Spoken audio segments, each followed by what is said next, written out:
नमस्कार पेरेंट्स। मेरी हमेशा से कोशिश रही है कि मैं बच्चों को आत्महत्या और डिप्रेशन से बचाने की कोशिश करती रहूं। इसी क्रम को आगे बढ़ाते हुए चलिए आज उन 3 बड़े कारणों की बात करते हैं जो अधिक प्रेरित करते हैं बच्चों को आत्महत्या की तरफ जाने के लिए। बच्चों पर पड़ने वाला 3 तरह का दबाव उन्हें आत्महत्या की तरफ ले जा रहा है। पहला, अगर सफल नहीं हुए तो दोस्त यार क्या कहेंगे। दूसरा, माता पिता अभिभावक क्या सोचेंगे। तीसरा, सबसे बड़ा कारण कि रिश्तेदार व पड़ोसी क्या बोलेंगे। हमारे कैरियर का क्या होगा। इन बातों और डर से होने वाला तनाव रोजाना औसतन 20 से 25 बच्चों की जान ले रहा है। रिपोर्ट के मुताबिक अधिकांश राज्यों में ऐसे मामले दिन प्रतिदिन बढ़ते ही जा रहे हैं। प्राप्त आंकड़े हम सभी को रुला देने वाले हैं। इसके बाद भी यह संख्या कम नहीं हुई बल्कि बढ़ती ही जा रही है। परेशान करने वाली बात तो यह है कि कोविड के पहले रिजल्ट के बाद करीब 10,000 विद्यार्थी असहनीय दबाव और डिप्रेशन के चलते दुनिया को अलविदा कह गए। विभिन्न तरह के शोध और मनोचिकित्सकों की माने तो ये 3 तरह का दबाव जो उनके आसपास ही रहता है और बच्चों को आत्महत्या के लिए मजबूर करता रहता है। धीरे धीरे यह दबाव डिप्रेशन की ओर बढ़ता जाता है। इस तरह के लक्षण ज़्यादातर 14 से 22 वर्ष की आयु या इसके ऊपर की आयु के बच्चों पर देखने को मिलता है, विद्यार्थियों पर देखने को मिलता है। इसमें स्कूल कॉलेज के छात्र और प्रतियोगी परीक्षाओं की तैयारी में जुटे हुए प्रतिभागी, कंपटीशन एग्ज़ाम की प्रिपरेशन करने वाले स्टूडेंट्स ऐसे कई होते हैं।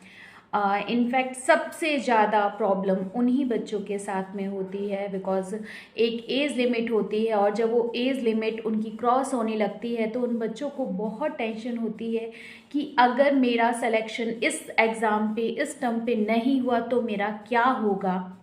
अब शायद मेरे लिए लाइफ में और कोई ऑप्शंस नहीं बचे हुए हैं।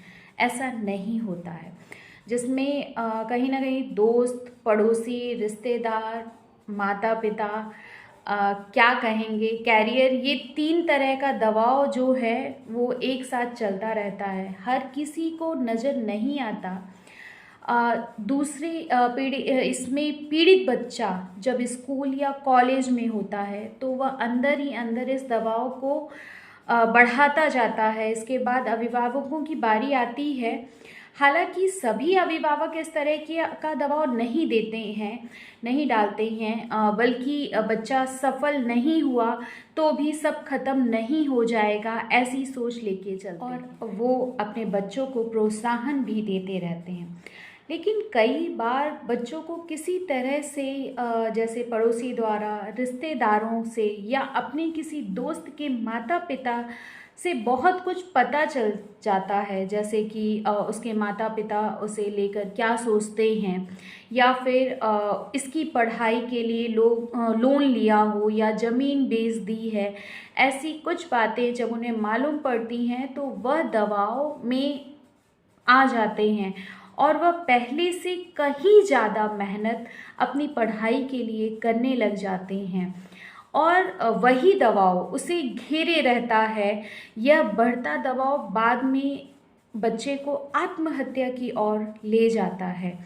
सोचने वाली बात यह है कि बच्चे पर पड़ने वाले इस दबाव को समाज नज़रअंदाज कर देता है। परिवार वाले, स्कूल भी इसकी स्थिति को नहीं समझ पाते हैं और बच्चा खुद को अकेला मानने लगता है और किसी से अपनी बात कहने की हिम्मत नहीं कर पाता है। वह धीरे धीरे डिप्रेशन के उच्च स्तर पर चला जाता है। मेरे प्रिय पेरेंट्स, अभिभावक, आप सभी को अपने व्यवहार में थोड़ा बदलाव लाना होगा। खास तौर पर माता पिता को इस दिशा में गंभीरता से सोचना होगा। अपने बच्चों के संपर्क में रहना होगा, उन्हें हर तरीके से प्रोत्साहित करते रहना होगा। बच्चों को यह समझाना होगा कि एक असफलता जीवन में सब कुछ नहीं होती है। उन्हें हारने से डराने की बजाय उन्हें डट कर लड़ते और मुसीबत का सामना करने का गुण सिखाइए और उनसे कहें चिंता मत करो, जीवन में आगे बढ़ने के और भी कई सारे मौके मिलेंगे। एक रास्ता बंद होने से जीवन के सारे रास्ते नहीं बंद हो जाते हैं। एक दरवाज़ा बंद होता है तो कई दरवाजे खुल जाते हैं। तो हमें हमेशा हमारे बच्चे की हिम्मत बन करके रहना है। आप सुरक्षित रहें, आपका बच्चा सुरक्षित रहे, इसी आशा के साथ जय हिंद। हम अगली बार फिर मिलेंगे कुछ नई बातों के साथ। Thank you so much. धन्यवाद।